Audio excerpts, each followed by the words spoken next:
อ่ะสบายดี FC สองโกนทัวร์วันนี้มาวันจันทร์เนาะวันนี้เนาะวันจันทร์เป็นวันที่6 เดือน 1 ปี2025มาเลาะที่การกระเจียมบุญของข้อใหญ่ในขณะนี้เป็นการซ้อมเนาะเป็นการซ้อมกวดนางของข้อใหญ่เฮามือแทนไม่ใช่เป็นวันที่มือแทนเป็นวันที่ที่เก่าเนาะที่เก่า5 ที่ 12ในการซ้อมงานบุญของข้อใหญ่เพิ่นไม้เล็กเข้าไปเข้ารอบ7 คนได้แก่ไม้เล็กมีแต่นางฟ้างามๆเลยเนาะ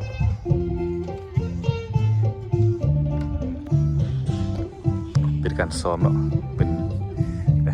เสร็จทุกงานแล้วนักสาวเป็น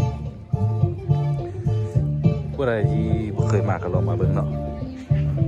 จองเบิ่งเป็นอะไรนี่เลยบรรยากาศของคนใหญ่เฮาเป็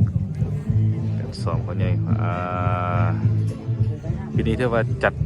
ใหญ่สมควรเนาะจัดใหญ่ปีนี้จัดใหญ่อ๋อนี่เพิ่นมักเบอร์อาเซียได้เนาะแต่ยังบ่มีเบอร์เธอโซนนี้นะ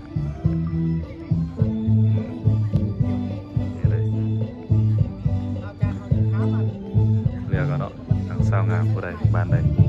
มาสมมาเสียกันได้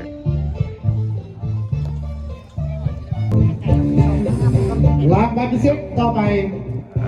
รางวัลนางสาวผิวใสสุขภาพดีได้แก่ไม้เล็ก M18นี่มันซ้อมเนาะซ้อมใหญ่กันไปมันจะโค้งงามปีนี้มันจะโค้งงามเลยเลือกเอาเลย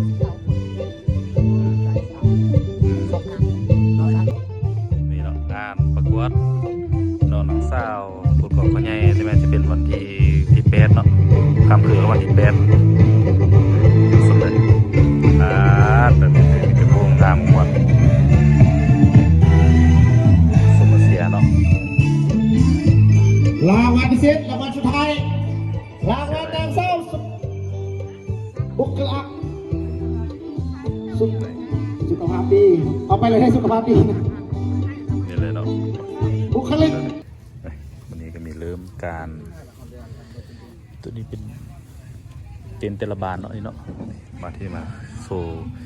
วางกิจกรรมผลิตภัณฑ์ของเมืองนาบานั้นนะนี่บ้านปงวางเป็นตังไหว้นี่เท่าไหร่ตังไหว้เขาไม่ใช่ตัวนี้เนี่ยตัวนี้ราคาเท่าไหร่นี่เงินละเส้นเนาะ10เนี่ยราคาเนาะคือของบ้านปงวางนี่บ้านนาบวมนาบวมก็มีตังไหว้กันเนาะนี่บอกว่าปนกันเนาะนั่นไปไม่คำเนาะนาบวมคนมากกันเนาะตัวนี้กำบานเวียงคำบานจักสานเนาะตัวนี้มีครบบานจักสานนี่ตัวนี้ก็เป็นของบานนาแหวนเนาะเราให้ดังเราบังเวไพครบสุดเนาะเราดังของบานนาแหวนเพียงเซมบุรีบางเท่าไรเนี่ย